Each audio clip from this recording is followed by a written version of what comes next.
दोस्तों, राखी के पति गलत आदतों के कारण वो लोग भारी कर्जे में लदे हुए थे। इसीलिए राखी नौकरी करने की सोची। राखी की सहेली राखी को अपने ऑफिस ले गई। वहां उसकी मुलाकात अपने बॉस रोहन से करवाई। वह राखी को देखते ही उसके हुस्न का दीवाना हो गया और उसकी वजह से राखी को नौकरी मिल गई। धीरे धीरे रोहन राखी के घर आने लगा। रोहन को राखी के परिवार से भी गहरे संबंध हो गए। एक दिन रोहन मौका देखकर राखी को अपनी बाहों में खींचकर अपने आगोश में ले लिया। राखी भी मना नहीं करी। फिर वो दोनों। नमस्कार दोस्तों, मैं बीसी।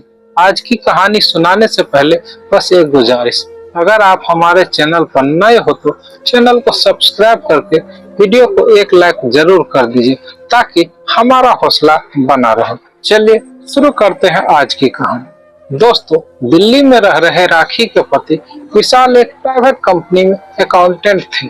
उसकी पगार अच्छी थी, फिर भी वो लोग भारी कर्जे में लदे हुए थे। शेयर मार्केट में विशाल ने बार बार घाटा उठाया, पर बहुत अमीर बनने की धुन के चलते इस लत ने अब तक उसका पीछा नहीं छोड़ा था। दोस्तों, राखी अपनी सहेली प्रियांशी से कहीं नौकरी के लिए कहा। वह एक कंपनी में नौकरी करती थी। एक दिन वह राखी को लेकर अपनी कंपनी गई। वहां उसने राखी की मुलाकात अपने बॉस रोहन से करवाई। रोहन के सिफारिश पर राखी को नौकरी जरूर मिल जाएगी, ऐसा आश्वासन देकर उसकी सहेली उनके पास लाई थी। राखी, मुझे नौकरी की सख्त जरूरत है, आप मेरी सहायता कीजिए प्लीज। ये प्रार्थना करते हुए राखी की आंखों में एकाएक आंसू छलक आए। राखी की खूबसूरती से रोहन बहुत प्रभावित थी। राखी अब तक रोहन के दिल में खास जगह बना ली थी।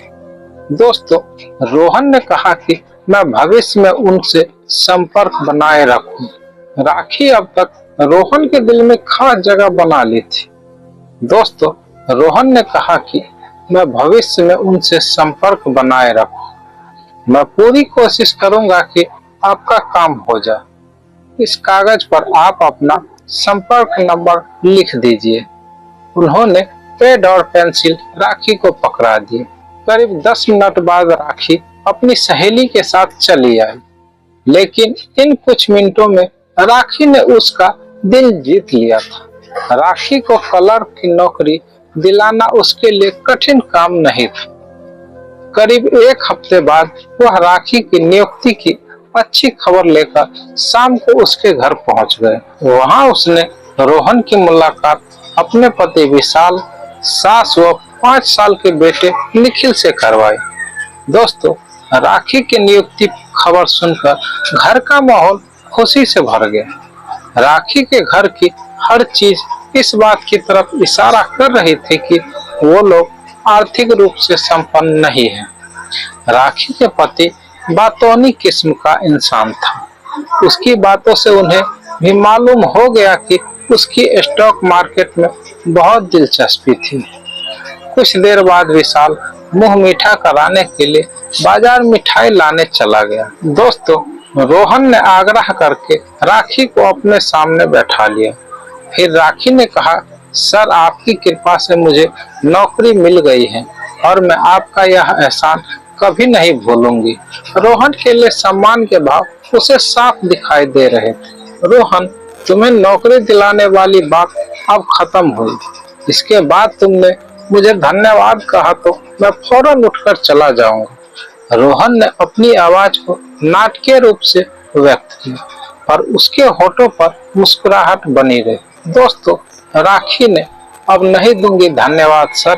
राखी मुस्कुराई, फिर उठकर रसोई की ओर चली गई। कुछ देर बाद बड़े अच्छे माहौल में सब ने चाय नाश्ता किया। फिर रोहन राखी से विदा लेना चाहता था, पर ऐसा संभव नहीं हुआ, क्योंकि बेहद अपनेपन के साथ आग्रह करके राखी ने उसे रात का खाना खाकर जाने के लिए रोक लिया। उस शाम के बाद वे रोहन का राखी के घर में आना जाना नियमित सा हो गया। कुछ दिनों के बाद निखिल के जन्मदिन की पार्टी में रोहन शामिल हुआ। फिर एक त्योहार आया और राखी उन्हें घर पर खाने के लिए आमंत्रित किया।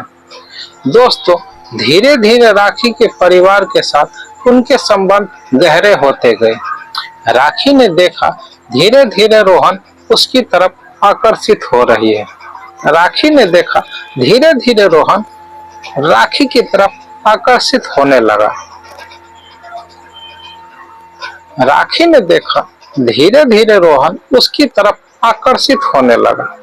एक दिन अपने रूम में चाय पीते हुए रोहन ने राखी से पूछा, तुम्हें पता है राखी, मैं किस दिन को अपने लिए भाग्यशाली मानता हूँ? राखी ने, बताओगे नहीं तो मुझे पता कैसे चलेगा? राखी ने अपना जवाब सुनने के लिए अपना ध्यान रोहन के चेहरे पर केंद्रित कर लिया। जिस दिन तुम मेरे पास नौकरी पाने के सिलसिले से आई थी, रोहन ने कहा, मेरे लिए वह यकीनन महत्वपूर्ण दिन था। राखी बोली, पर आप क्यों उसे अपने लिए भाग्यशाली मानते हो? दोस्तों, रोहन ने, वह दिन मेरे जीवन में न आया होता तो आज मैं तुम्हारे जैसी अच्छी दोस्त कैसे पाता। उसके स्वर की भावुकता को पहचान कर राखी अपनी नजरें छिपाकर फर्श को निहारने लगी। तुम मेरी अच्छी दोस्त हो ना राखी? उसने उसकी तरफ देखकर एक बार सिर हिलाकर हाँका और फिर से नीचे फर्श को निहारने लगी। दोस्तों, रोहन अपना हाथ बढ़ाकर राखी के हाथ पर रखा और उसकी आंखों में आंखें डालकर बोला, तुम मुझे अपना समझकर हमेशा अपने दुख दर्द मेरे साथ बांट सकती हो। राखी के होठों पर छोटी सी मुस्कान उभरी। राखी के हाथ पर उसकी पकड़ थोड़ी मजबूत थी। राखी अपना हाथ आजाद करने का प्रयास किया पर असफल रही। कुछ घबराए से अंदाज में राखी उसके चेहरे पर खोजपूर्ण दृष्टि डाली। वह बड़े प्यार से राखी का चेहरा निहार रहा था। उसके हाथों के भाव पकड़कर राखी के गोरे गाल अचानक गुलाबी हो उठे। दोस्तों, वह राखी को चाहता है। यह बात उस दिन वो पूरी तरह से समझ गई। उस दिन से उस दोनों के संबंध एक आयाम में प्रवेश कर गए। फिर राखी बोली, हमारे लिए दोस्ती की सीमा लांघना गलत होगा सर। विशाल को धोखा देकर मैं गहरे अपराध बोध का शिकार बन जाऊंगी। जब भी वह राखी को प्रेम का इजहार करने का प्रयास करता, उसका यही जवाब था। लेकिन राखी को उसके प्रस्ताव में बिल्कुल रुचि न होती तो वह आसानी से उसे कन्नी काट लेती। दोस्तों, राखी अपने घर की परिस्थितियों से खुश नहीं थी। विशाल का व्यवहार, आदतें, वह घर का खर्च चलाने में उसकी असफलता राखी को दुखी कर देते।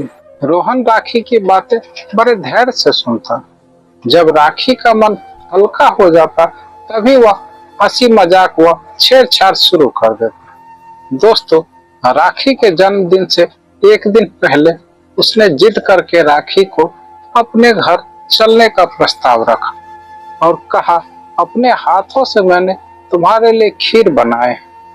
अगर तुम मेरे यहाँ चलने से इनकार करोगे तो मैं नाराज हो जाऊंगा। उसकी प्यार भरी जिद के सामने थोड़ी नानुकुर करने के बाद राखी को झुकना ही पड़ा। दोस्तों, रोहन ने राखी के जन्मदिन के मौके पर एक सुंदर साड़ी उपहार में दी और राखी को पहली बार उसने अपनी बाहों में भरा तो वो घबराए लहजे में बोली, नहीं, यह सब ठीक नहीं है, मुझे छोड़ दीजिए प्लीज। अपनी बाहों की कैद से उसने राखी को मुक्त नहीं किया क्योंकि वह छूटने का प्रयास बड़े हल्के से कर रही थी।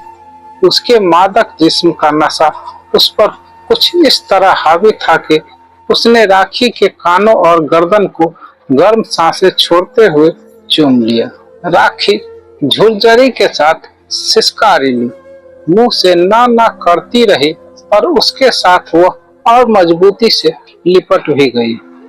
दोस्तों, राखी को गोद में उठाकर बेडरूम में ले गया। वहां उसके आगोश में बनते ही राखी सब तरह का विरोध समाप्त कर समर्पण कर दी। वह राखी के बदन को चूमने लगा और वो भी उसके गालों को चूमने लगे। उन दोनों के अंदर उठे उत्तेजना के तूफान के थमने के बाद भी वह देर तक निढाल होकर एक दूसरे से लिपट कर लेटे रहे। कुछ देर बाद राखी के सिसकने की आवाज सुनकर वह चौंका। राखी की आंखों से आंसू बहते देख वह प्यार से उसके चेहरे को चूमने लगा।